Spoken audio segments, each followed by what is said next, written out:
अस्सलाम वालेकुम students, welcome to our channel simple biology. Students, आज के इस लेक्चर के अंदर आज केमिस्ट्री का हम फर्स्ट यूनिट एमडीकैट का स्टार्ट करेंगे और इसके अंदर हम मोल को डिस्कस करेंगे। स्टूडेंट्स, मोल जो है वो बहुत ज़्यादा इंपॉर्टेंट है। मोल को आपने स्किप नहीं करना। मोल के बगैर आपसे स्टिशियोमेट्रिक कैलकुलेशंस नहीं होंगी। तो इसलिए आइए अब हम चलते हैं मोल की तरफ। तो मोल को आप डिफ़ाइन करेंगे, इसका मैथमेटिकली देखेंगे किस तरह से इसको देते हैं। तो मोल देखने से पहले आपको मैं एक और चीज़ समझाना चाहता हूँ, that is AMU। Students, AMU क्या होता है? AMU असल में एक यूनिट है। किसका यूनिट है? मैस का यूनिट है, माइक्रो यूनिट है, माइक्रो यूनिट ऑफ मैस। बहुत छोटा यूनिट है, एटम का मैस बताने के लिए यूज़ होता है। देखें, अब जिस तरह किलोग्राम मैस का एक यूनिट है, AMU भी मैस का ही यूनिट है, लेकिन ये बहुत छोटा यूनिट है। बेटा, छोटी चीज़ का मैस बताना है तो उसके लिए छोटा यूनिट यूज़ करेंगे, बड़ी चीज़ों का मैस बताना है तो बड़ा यूनिट यूज़ करेंगे। जैसे अगर बाज़ार से आपने कोई बल्क चीज़ लेके आनी है, चीनी लेके आनी है, तो वो आप किलोग्राम में लाओगे। लेकिन अगर इतनी माइन्यूट एटॉमिक लेवल की चीज़ों का मैस आप किलोग्राम में तो नहीं बता सकते ना। तो किलोग्राम की तरह ही AMU भी एक यूनिट है, मैस का ही यूनिट है, लेकिन ये बेटा यूज़ होता है जो है वो यूज़ होता है एटम्स का मैस बताने के लिए। और ये बराबर है 1 AMU इक्वल होता है 10⁻⁻27 किलोग्राम के। यानी कि किलोग्राम बहुत बड़ा यूनिट है और AMU बहुत छोटा यूनिट है, लेकिन दोनों यूनिट किसके हैं? मैस के ही यूनिट हैं। तो AMU यूज़ किया जाता है मैस का यूनिट बताने के लिए। तो अगर हमने किसी एक एलिमेंट के एक एटम का मैस बताना है तो वो हम किस में बताएंगे? किलोग्राम्स में नहीं बताएंगे, बल्कि AMU में बताएंगे। आइए अब हम बात करते हैं, ये आपने कंसेप्ट भूलना नहीं है, AMU का इसको कैरी करना है। मोल पे बात करते हैं। तो बेटा, मोल जो है आपने दो तरह से इसको डिफ़ाइन करना है। पहले आपने इसको डिफ़ाइन करना है कि atomic mass of an element. पहले हम एलिमेंट से बात स्टार्ट करेंगे, मॉलिक्यूल्स और आयनिक कंपाउंड्स की बात बाद में करेंगे। आपने किसी भी एलिमेंट का एटॉमिक मैस जो है एक्सप्रेस्ड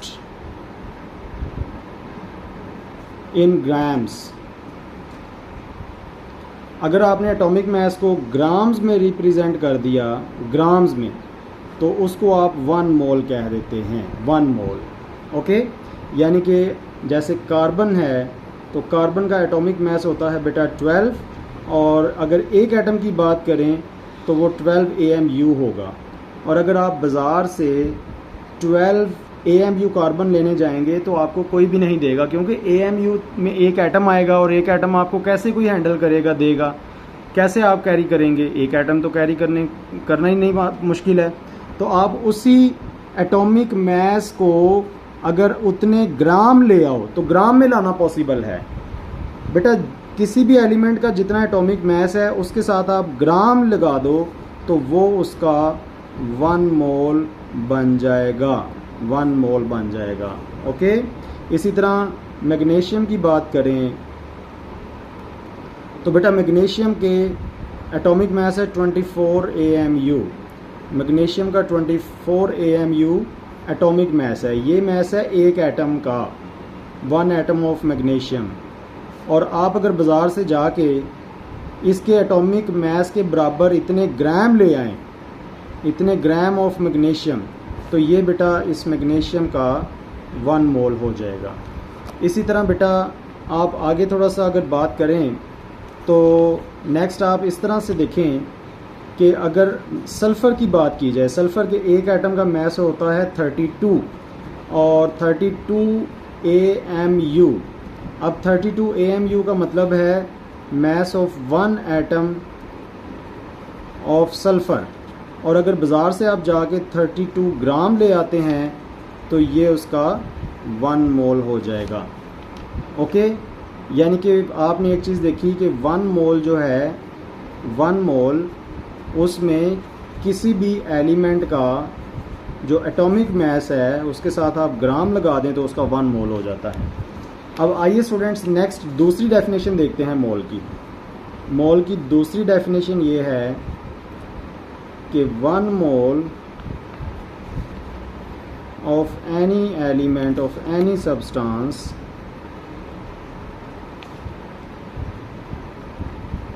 contain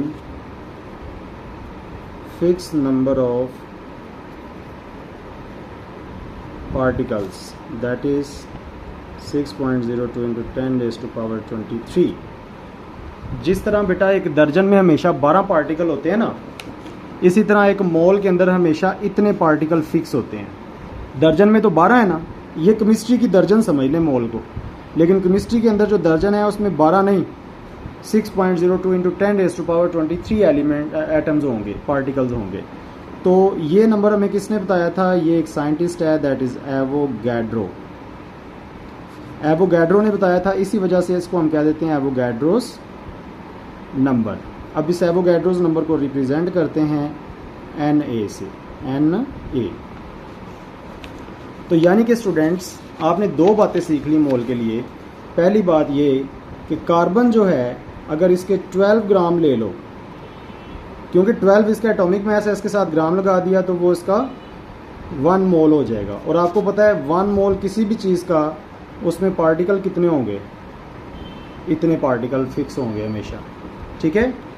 तो ये हो गया कार्बन का। अब अगर आप बात करें मैग्नीशियम की, मैग्नीशियम का आपको लेना पड़ेगा 24 ग्राम 1 मोल बनाने के लिए, क्योंकि मैग्नीशियम का जो एटॉमिक मास है 24 है, उसका 1 मोल बनाने के लिए आपने कर लिया 24 ग्राम, उतने ही ग्राम ले लिया।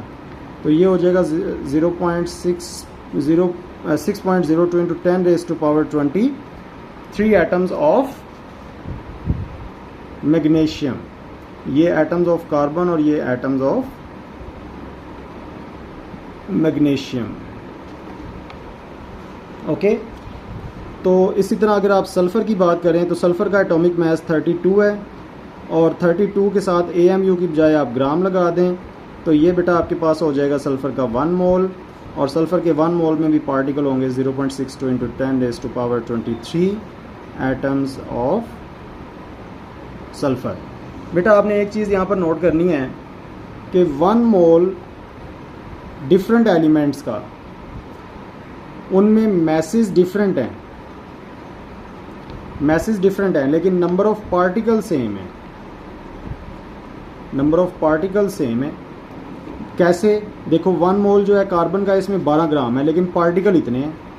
1 मोल मैग्नीशियम का 24 ग्राम है लेकिन पार्टिकल उतने ही हैं। 1 मोल सल्फ़र का 32 ग्राम है लेकिन पार्टिकल उतने ही हैं।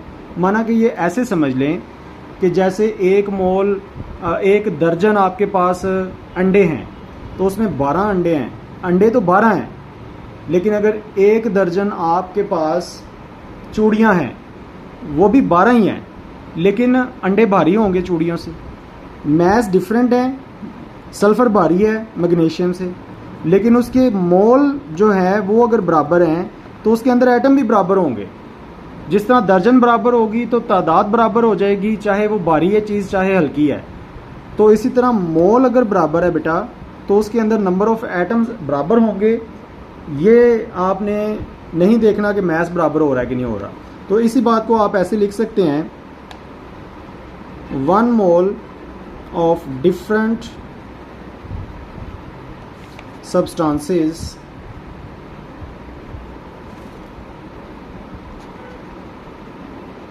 have equal number of atoms, but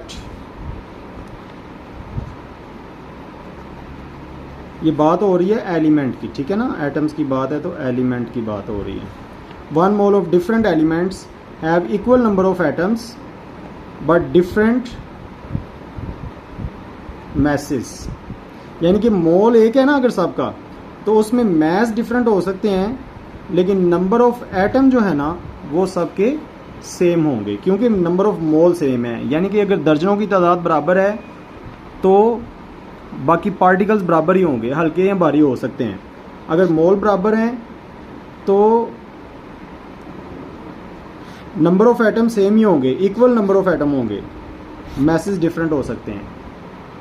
तो ये था स्टूडेंट कंसेप्ट ऑफ मोल। अभी हम मोल का एक फार्मूला देखेंगे, फिर नंबर ऑफ पार्टिकल्स का एक फार्मूला देखेंगे। देखो बेटा, नंबर ऑफ मोल जो है आप बताते हैं mass in grams over atomic mass. अगर हम बात करें एलिमेंट की एटॉमिक मैस, इसको आप फॉर एग्ज़ाम्पल आपके पास अगर 6 ग्राम कार्बन है तो इसमें मोल्स कितने होंगे बेटा? अगर मोल्स की तादाद मालूम हो जाए तो एलिमेंट्स की तादाद, एटम्स की तादाद आप ऑटोमेटिकली फाइंड कर सकते हैं। वो कैसे करेंगे? देखिए, पहले मोल्स फाइंड करना सीखें। नंबर ऑफ़ मोल है बेटा फाइंड करने के लिए, तो नंबर ऑफ़ मोल बराबर होते हैं मैस इन ग्राम्स बटा एटॉमिक मैस।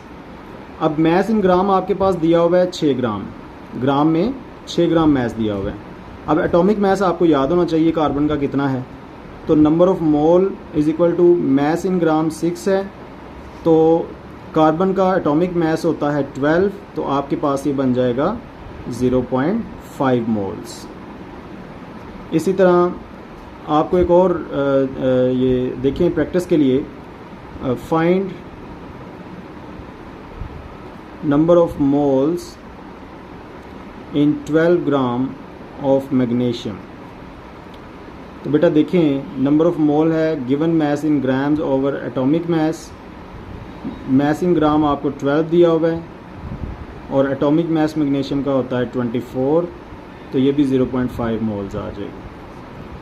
अगर आप एक और एग्ज़ाम्पल लें, मोल्स आपने फाइंड करने हैं सल्फ़र के इन 32 ग्राम ऑफ सल्फ़र, ठीक है। तो बेटा ये किस तरह होगा कि आपके पास जो मैस गिवन है 32 ग्राम, सल्फ़र का एटॉमिक मैस होता है 32 ग्राम, तो इसमें 1 मोल आ जाएगा। ओके, तो ये बेटा आपने पहला स्टेप तो ये सीखा कि नंबर ऑफ़ मोल कैसे फाइंड करने हैं। तो नंबर ऑफ़ मोल फाइंड करने हैं आपने mass in grams over atomic mass. अब उसके बाद देखें कि नंबर ऑफ़ एटम्स कैसे फाइंड करने हैं। बेटा अगर आपके पास दर्जनों की तादाद हो तो अंडों की तादाद तो मालूम की जा सकती है ना। जैसे अगर आपसे कहा जाए कि 5 दर्जन अंडों में कितने अंडे होंगे, तो आप बता देंगे कि सर 5 दर्जन अंडों में जो है वो 60 अंडे होंगे। कैसे आपने बताया? 5 को 12 से मल्टीप्लाई किया। कैसे किया? दर्जनों की तादाद को आपने मल्टीप्लाई कर दिया 1 दर्जन में जितने अंडे हैं। इसी तरह मोल अगर आपको पता है तो फिर आप एटम्स की तादाद मालूम कर सकते हैं। कैसे करेंगे? आप एटम्स की तादाद मालूम करने के लिए मोल्स की तादाद को ज़रब कर देंगे 1 मोल में जितने एलिमेंट्स होते हैं, एटम्स होते हैं, तो ये आ जाएगा नंबर ऑफ एटम्स। अब देखें स्टूडेंट्स, एक दर्जन में होते हैं 1 मोल में होते हैं 6.02 इंटू 10⁻23। और अगर आपके पास n मोल हों, यानी कि अगर जितने भी मोल हैं, वो जितने भी मोल हैं उसको आपने एवोगैड्रोस नंबर से मल्टीप्लाई करना है, तो आपके पास नंबर ऑफ़ एटम्स आ जाएगा। अब जैसे फ़र्ज़ कर लें आपको वो कहता है नंबर ऑफ़ एटम्स बताएं इन 5 मोल्स ऑफ कार्बन, ठीक है जी। अब आपको 5 मोल्स उसने दिए हुए हैं, तो आप नंबर ऑफ एटम्स बताएंगे।